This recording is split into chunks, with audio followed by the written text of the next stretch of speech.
How to log into your Facebook account.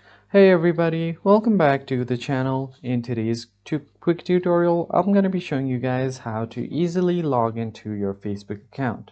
But before we get started, make sure to like the video down below and subscribe to the channel.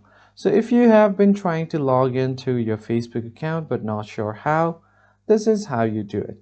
First thing you need to do is open up your browser on your PC, or if you are on your mobile phone, you can directly use the app and open up your app. And then from there, what you can do is search facebook.com and you will be taken to this site right here. Now, if you already have an account, you can just enter your email address and phone number and your password, and then simply tap on this login button to log into your account. You can do the same for your mobile phone as well. But if you don't have an account, tap on create new account.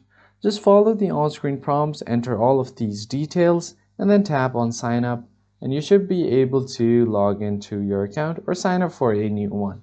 So let me show you how you can log into your Facebook. For this, you'll have to provide your email address first. And once you have done that, you can just enter your password and simply tap on login. But in case if you have forgotten your password, tap on forget account, and here you'll just have to find your account. Search for your name and you will find different accounts and select the one that is yours. Just tap on this is my account and it will send you an email to reset your password. I'm not going to do that right now because I know my password. Now just tap on login, and if you have set up any two-factor authentication, you'll have to verify that as well. Otherwise, you can directly log into your account like this. I hope you found this tutorial helpful. I'll see you guys on the next one.